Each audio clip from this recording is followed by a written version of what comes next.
Somos CNN México.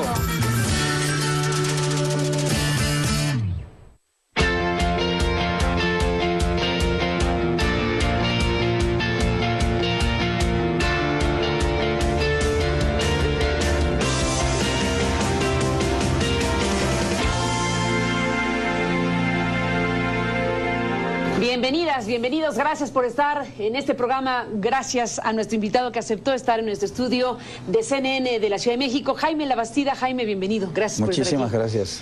Bueno, Jaime es director de la Academia Mexicana de la Lengua, director general de Siglo XXI Editores, un espléndido escritor, y estás, Jaime, entre otras cosas, presentando un ensayo, se está dando a conocer un ensayo introductorio y selección tuya de esto que se titula El amor. Bueno, el título es altamente sugerente, te decía yo hace un momento. El amor, el sueño y la muerte en la poesía mexicana, obviamente del siglo XXI Editores. Jaime, ¿de qué va esto? Mira, Carmen, este libro es, digámoslo de esta manera, una nueva versión de un libro que publiqué hace muchísimos años, en mi extrema juventud. ¿En tu extrema juventud? En mi extrema juventud y lleno de defectos. ¿A qué edad le llamas tu extrema juventud? A los 29 años escribí la primera versión y lo publiqué en 1969. No me atreví a publicarlo de nuevo y lo he hecho ahora, 45 años más tarde, porque me dediqué a hacer nuevas observaciones sobre los poemas que estaban incluidos. Incorporé otros poetas que por mi torpeza no había incluido anteriormente, y rehice muchas de las interpretaciones que el libro contiene. Es una antología, digámoslo de esta manera, un poco diferente a las habituales. Las antologías empiezan casi siempre por los poetas antiguos y terminan por los poetas jóvenes. La única antología diferente a esas es Poesía en Movimiento de Octavio Paz. Ahí el orden es exactamente el inverso. Empieza por los jóvenes y termina por los más viejos. Pero esta antología mía no empieza ni por los jóvenes ni por los viejos. Empieza de una manera totalmente convencional o arbitraria, decidida por mí. Porque como son 3 temas, inicio con un gran poema mexicano que es El idilio salvaje de Manuel José Otón, y trato de explicarlo. Y después culmino, el último de los poemas que se publica ahí es Muerte sin fin, de José Gorostiza, que es el tema de la muerte. Entonces, entre Idilio salvaje y Muerte sin fin, incorporo a 23 poetas, o 22 mejor dicho, porque son 24 en total. O sea, es una antología un poco brusca, digamos, o difícil, porque desde Gutiérrez de Cetina, que no nació en México, sino que nació en la península, pero vivió en México, aquí se hizo, o se volvió mejor poeta, y murió en la Nueva España, desde el Madrigal de Gutiérrez de Cetina hasta Eduardo Lizalde, un poeta que en este momento tiene 85 años. Ahí termina la antología desde el punto de vista cronológico, de Gutiérrez de Cetina a Lizalde. 24 poetas en 4 siglos y medio. ¿Cuántas poesías de cada uno? ¿Una sola, una por uno? No. ¿No? No. Por ejemplo, en el caso de López Velarde, casi todo el ciclo de Fuensanta, todos los poemas amorosos que escribió a esta mujer, pero ordenados también de una manera arbitraria por mí. Empiezo no con el primero de los poemas que él escribió, sino con este que ya es clásico, Hermana, dame todas las lágrimas del mar, ¿no? Que le dedica a Fuensanta. Incluso me pregunto por qué la llama Fuensanta, fuente de santidad, y la idealiza y la considera una mujer ideal en el sentido puro. Todas las imágenes, o muchas de las imágenes, están vinculadas con aspectos de orden religioso. Pero hay un poema, o los 3 últimos poemas escritos a Fuensanta, son de un carácter totalmente diferente.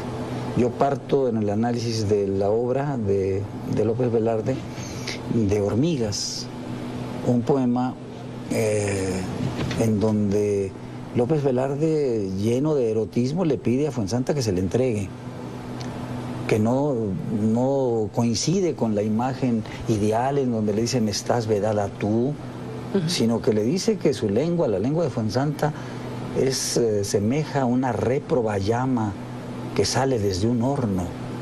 Quiere decir que ella está encendida por el deseo también.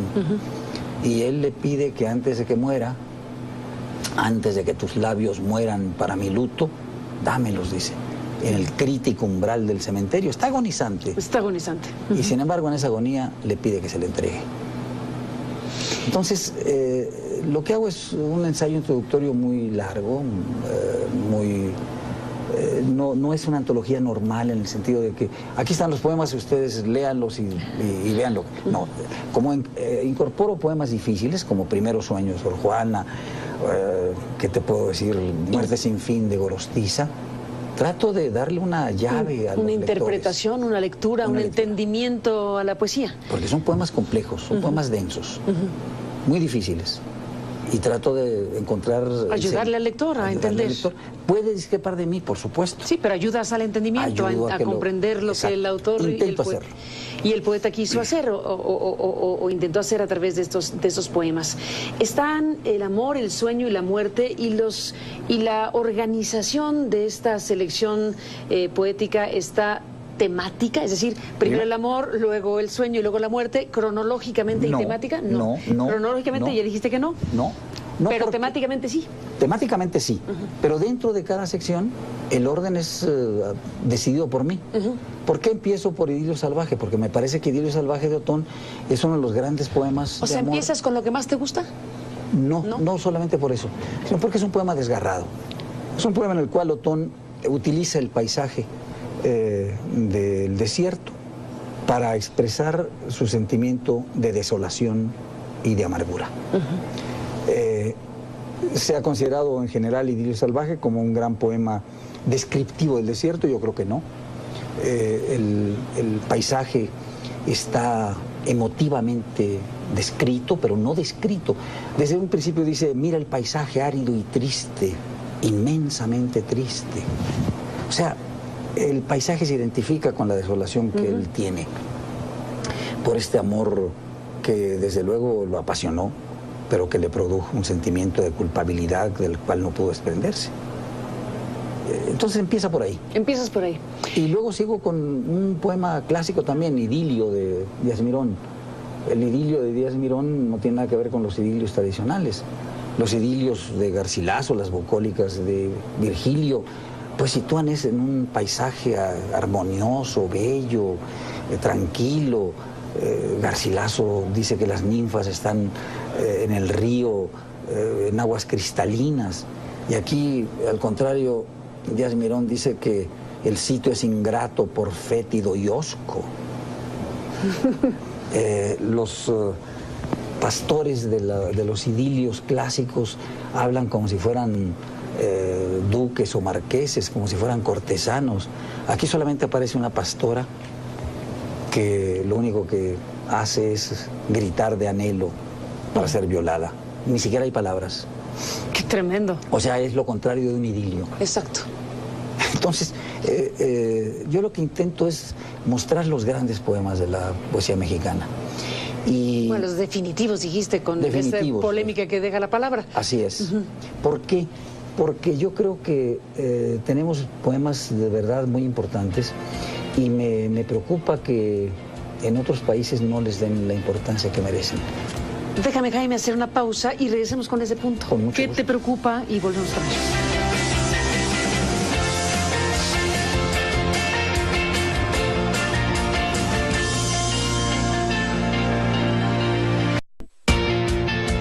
Jaime Labastida, regresamos en esta conversación. Jaime, escuchándote con enorme interés hablar de la poesía mexicana a partir de esta selección, el amor, el sueño y la muerte, esto que casi que rehiciste, digámoslo así, después de que nos contaste que la primera versión fue en tu edad joven de 29 años y ahora es esta obra que te permite incorporar otros poemas, otros poetas, una observación distinta de lo que es la poesía mexicana y nos has explicado muy ampliamente partes fundamentales de este libro y te quedaste en el punto, Jaime, retomo ahora la idea después del corte, en donde decías que te importa esta manera de esta exposición o esta selección de poesía mexicana, porque en otros lugares no es apreciada de la manera en que debería ser apreciada esta poesía mexicana, si yo no entendí mal hace un momento. Entendiste perfectamente. Mira, me preocupa esto. Hay un crítico verdaderamente excepcional en lengua española, que es Francisco Rico. Es uno de los críticos más importantes de nuestra lengua. Es un hombre de una erudición vastísima. Bueno, él publica una antología que tiene más de 1000 páginas y que empieza con las jarchas y con el cantar de Mio Cid y termina con poetas nacidos hacia, ¿qué podríamos decir?, 1920, 1930. Son, si yo recuerdo bien, cerca de, bueno, más de 200 poetas, o más de 200 conjuntos, porque las jarchas no son un poeta, son poemas anónimos. ¿Cuántos poetas entre estos 212 o 200 y tantos que están en la antología de Francisco Rico, que se llama 1000 años de poesía española, cuántos americanos hay en ella? Para nuestro asombro, solamente 2. ¿2 de 1000? 2 de 212 poetas. ¿Y quiénes son? Sor Juana y Rubén Darío. O sea, no ve a Gorostiza, no ve a Octavio Paz, no ve a Neruda, no ve a César Vallejo, no ve a Huidobro. ¿Cómo es posible? ¿Cómo es posible? 2 de 200. Publica poemas en árabe, pues, poesía española, pero entonces, ¿poesía en lengua española o poesía de España? Y entonces, ¿por qué está Darío? ¿Y por qué está Camões?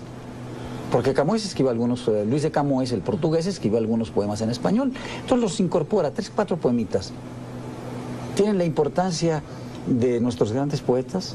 No está ninguno de los que... ¿No está ninguno aquí? Ninguno de los que... O sea, esta es una obra que, bueno, no está pensada, supongo así, para remendarle la plana a Francisco Rico. No se puede. Pero digamos que es una manera de decir, existe toda esta poesía mexicana. Aquí está. Y debe ser valorada y debe ser conocida, y aquí está. Aquí está. El que haya visto y seguido la antología o la selección de Francisco Rico de 1000 años, pues tendrá que leer esto también. Ese es un poco el asunto. Se lo voy a enviar a Francisco para que... ¿Para que una nueva edición? Para que vea él que también en San Juan hace aire, como decimos a veces en México, ¿no? Y bueno, somos muy buenos amigos, Francisco y yo, pero bueno, que vea que también existe esta poesía. ¿La gente lee poesía? No. ¿El público está interesado en la poesía? ¿Para qué sirve la poesía si ya agregamos una pregunta? Bueno, desde luego, la mayor parte de la gente no lee poesía. La gente está interesada, los que leen, fundamentalmente en narrativa. Te puedo decir que en España se leen 8 libros per cápita al año, mientras que en México hay 1, escasamente. Y los libros que se leen en España son fundamentalmente de narrativa. En cambio ves que en Francia, en Inglaterra, en Alemania, ya no digamos en Estados Unidos, hay muchos más libros, 12, 14 libros per cápita al año, y en muchos casos son libros de ensayo, libros sólidos, libros fuertes, duros de investigación. De datos duros. De datos duros. Pero yo creo que la poesía es la forma, junto con la filosofía quizás, una de las formas más altas de expresión de la lengua, y que ayuda mucho al desarrollo de la sensibilidad y de la inteligencia. Desgraciadamente ya no se lee, ni siquiera en las escuelas, la poesía. Hay pequeñas antologías muy fáciles. Yo lo que intento es mostrar que se debe leer la gran poesía, la poesía difícil, siempre y cuando haya claves para entenderla. Porque se goza más la poesía, no solamente por su musicalidad, por sus metáforas, por sus imágenes, si se entiende el sentido de lo que está ahí. ¿Y qué recomienda el autor Jaime Labastida para alguien que quiera efectivamente acercarse a la poesía mexicana en este libro o en otros libros que publiquen poesía? Si se trata, como dices, de dar las claves de entendimiento, y entonces se hace más disfrutable, y eso invita a seguir haciéndolo. ¿Qué recomienda el autor Labastida? ¿Primero leer la poesía y luego la interpretación de la poesía, o al revés? Se puede leer de muchas maneras. ¿Pero qué crees que es mejor? ¿A lo mejor ya vas por anticipado? Bueno, yo ¿Una interpretación predeterminada? La mayor parte de la gente que va a leer esta antología ya conoce los poemas. Y quizás al leer la interpretación que yo hago, volverá al poema para entenderlo de otra manera. O darse cuenta si estoy equivocado o bien. Pero, por ejemplo, sé de gente que está leyendo de manera simultánea la interpretación y el poeta al que se refiere. De manera que compara lo que digo yo con lo que está ahí. ¿Y están juntos? No. O sea, hay que ir de una página a la otra, o sea, no se la pones fácil al lector. No es un libro fácil. No es un libro fácil. No es un libro fácil, ni hay ¿Y por qué no ponerlo junto? Casi la... Porque no sería factible. Es decir, la antología lleva muchas más páginas de lo que el ensayo introductorio contiene. Podría poner un post-it en la interpretación y luego me voy y eso me ayuda. Así es. Si quiero ir a hacerlo como dices. Así es. Pero se puede leer de muchas maneras. Empezar por la poesía y decir, bueno, ¿qué pasa aquí? No entendí si te acercas por primera vez a ella. No entendí qué es lo que quiso decir el poeta. Porque la poesía es una forma muy condensada de escritura. Y es difícil por consecuencia. Entonces, hay que buscarle. La poesía tiene muchos sentidos latentes. Y hay que, por ejemplo, un amigo leyó parte del prólogo y me dijo, no estoy de acuerdo con la interpretación que tú haces. Déjame hacer una pausa y cuéntanos de tu amigo y cuéntanos del prólogo. Volvamos.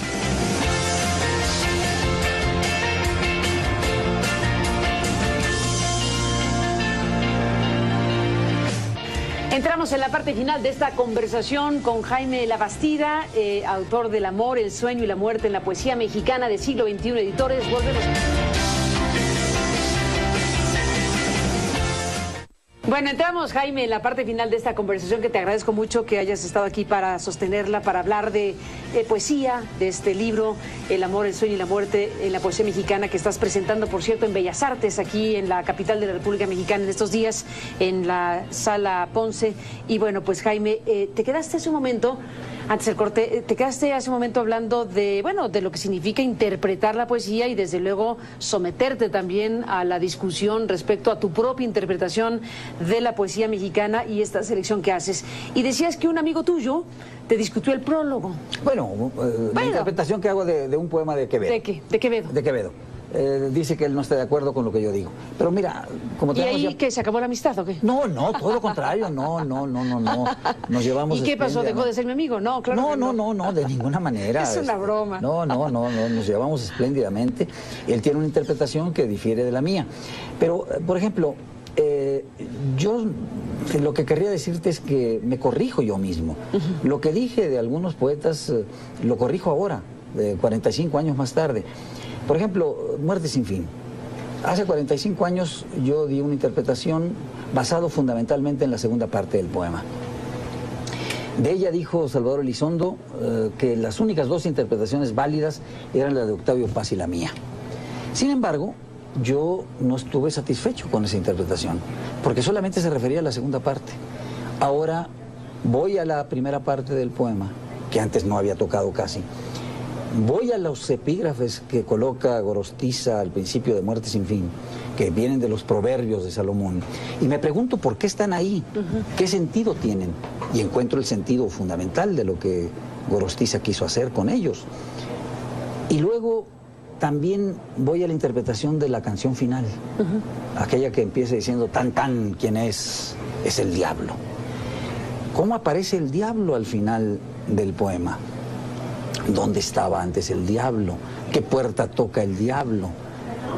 Todo esto me lo pregunto y trato de encontrarle respuesta.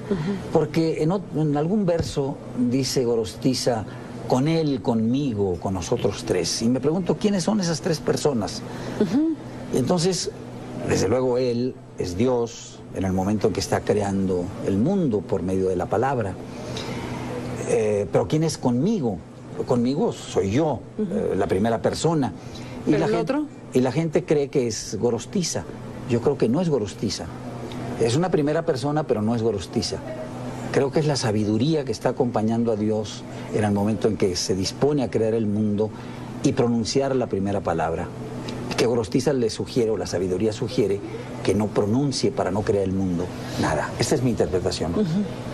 Y nosotros tres, la tercera persona, por ejemplo, un magnífico intérprete de Gorostiza, Arturo Cantú, supone que puede ser Francisco de Asís. A mí me parece un absurdo. ¿Qué haría Francisco de Asís en el momento en que se está creando el mundo? Yo creo Entre la sabiduría y... yo creo que es el diablo. El diablo. El diablo, que nunca desapareció, que toca la puerta, pero toca la puerta de la conciencia, toca la puerta del mundo. Porque el proverbio de Salomón dice, con él estaba yo ordenándolo todo. La sabiduría está con Dios ordenando el mundo. Pero ¿qué tal que aparece el diablo y lo desordena? Buena hipótesis. Así es. Es una posible interpretación. Es una hipótesis. Es una hipótesis. Es una hipótesis. ¿Y te la discutió alguien? No. Eso... Les aterra a muchos que Gorostiza, en esta actitud blasfematoria, diga que el mundo no debe ser creado, porque es un mundo lleno de dolor y de sangre. Es tremendo eso. Es tremendo. Es tremendo eso. Pues Jaime, yo te aprecio mucho que nos hayas aceptado esta invitación para hablar de ti, de tu libro, de lo que significa finalmente que alguien que ha rescatado lo que consideras esencial de la poesía mexicana lo publiques o lo reedites ahora con esta ampliación y enriquecimiento para efectos de la poesía mexicana. Para despedirnos, Jaime, tú dijiste hace un momento y con toda razón, bueno, la gente no lee poesía y en las escuelas se dan antologías muy fáciles, muy sencillas de llegar. ¿Qué debería un sistema educativo como el mexicano hacer para que los chicos, los niños, los jóvenes se acerquen al tema de la poesía? Y no por una circunstancia de otra naturaleza que la propia formación de los seres humanos, la propia formación de quienes están en esa etapa de sus vidas. Antes que darte una respuesta, quisiera agradecerte el tiempo que me has dedicado y el diálogo tan intenso que hemos podido tener. De veras te lo agradezco. Gracias a ti, Jaime. Un gusto. Bueno, ¿qué debería haber? Yo creo que debería ir en las escuelas gradualmente la lectura de poemas. Desde poemas relativamente agradables que puedan satisfacer a los niños, pero leerlos en voz alta también. Porque la poesía es fundamentalmente musicalidad. Y si no se lee adecuadamente la poesía, difícilmente se adquiere gusto por ella. Y luego ir poco a poco... Sí, sin gusto por ella no se lee nada. No se lee nada. Eso tiene que ser disfrutable, si no, claro, no se va a leer nada nunca. De ninguna manera forzar a nadie a que lea poesía. Hacer que se lea por gusto, que la poesía le encante. ¿Qué poema para ese propósito dirías, ya para despedirnos, qué poema dirías sería el perfecto para que un niño diga, tic, me engancho? ¿Te viene algo a la cabeza? Me vienen muchísimas cosas, no hay tiempo para decírtelas, pero quizás incluso canciones rítmicamente bien hechas. Se puede cantar a capela y esto podría unir poesía y música. De manera que se puede hacer muy bien. Mira, yo cuando estaba en la primaria nos hacían cantar la canción del pirata de Espronceda. Y se cantaba, y la leíamos en voz alta, se cantaba porque el profesor le había puesto música, y bueno, estábamos ahí. De manera que se puede, hay muchas maneras de entrar. Yo siendo niño había una antología, un conjunto de libros, el libro de oro de los niños, que creo que ya ni se edita, pero que mis padres lo compraron para nosotros. Y ahí encontré magníficos poemas. Magníficos poemas. Pues Jaime, gracias por estar aquí para hablar de ello. No, al contrario, mi gratitud más grande para ti. Gracias, Jaime Labastida, y hasta la próxima. Y bueno, pues felicidades por esto que está circulando en estos días, presentándose en estos días en México con lo que va a ser en Bellas Artes. Gracias, Jaime, y gracias a usted que nos permitió acompañarle. Pásela bien y hasta la próxima.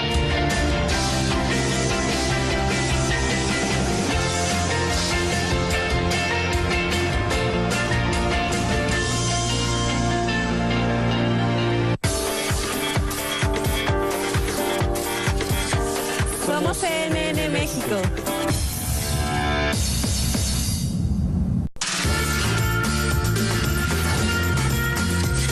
Somos CNN México.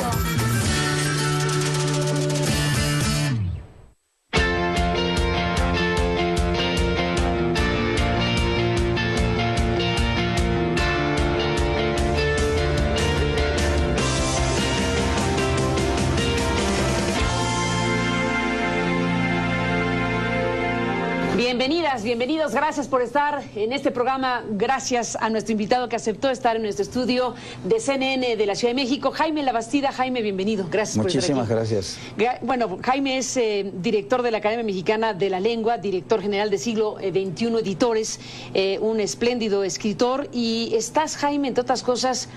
Me dediqué a hacer nuevas observaciones sobre los poemas que estaban incluidos. Incorporé otros poetas que por mi torpeza no había incluido anteriormente, y rehice muchas de las interpretaciones que el libro contiene. Es una antología, digámoslo de esta manera, un poco diferente a las habituales. Las antologías empiezan casi siempre por los poetas antiguos y terminan por los poetas jóvenes. La única antología diferente a esas es Poesía en Movimiento de Octavio Paz. Ahí el orden es exactamente el inverso. Empieza por los jóvenes y termina por los más viejos. Pero esta antología mía no empieza ni por los jóvenes ni por los viejos. Empieza de una manera totalmente... Sentando un ensayo, se está dando a conocer un ensayo introductorio y selección tuya de esto que se titula El amor. Bueno, el título es altamente sugerente, te decía yo hace un momento. El amor, el sueño y la muerte en la poesía mexicana, obviamente del siglo XXI Editores. Jaime, ¿de qué va esto? Mira, Carmen, este libro es, digámoslo de esta manera, una nueva versión de un libro que publiqué hace muchísimos años, en mi extrema juventud. ¿En tu extrema juventud? En mi extrema juventud y lleno de defectos. ¿A qué edad le llamas tu extrema juventud? A los 29 años escribí la primera versión y lo publiqué en 1969. No me atreví a publicarlo de nuevo y lo he hecho ahora, 45 años más tarde, porque me de convencional o arbitraria decidida por mí. Porque como son 3 temas, inicio con un gran poema mexicano que es El idilio salvaje de Manuel José Otón, y trato de explicarlo. Y después culmino, el último de los poemas que se publica ahí es Muerte sin fin de José Gorostiza, que es el tema de la muerte. Entonces, entre Idilio salvaje y Muerte sin fin, incorporo a 23 poetas, o 22 mejor dicho, porque son 24 en total. O sea, es una antología un poco brusca, digamos, o difícil, porque desde Gutiérrez de Cetina, que no nació en México, sino que nació en la península, pero vivió en México, aquí se hizo, o se volvió mejor poeta, y murió en la Nueva España, desde el Madrigal de Gutiérrez de Cetina hasta Eduardo Lizalde, un poeta que en este momento tiene 85 años. Ahí termina la antología desde el punto de vista cronológico, de Gutiérrez de Cetina a Lizalde. 24 poetas en 4 siglos y medio. ¿Cuántas poesías de cada uno? ¿Una por uno? No. No. Por ejemplo, en el caso de López Velarde, casi todo el ciclo de Fuensanta, todos los poemas amorosos que escribió a esta mujer, pero ordenados también de una manera arbitraria por mí. Empiezo no con el primero de los poemas que él escribió, sino con este que ya es clásico.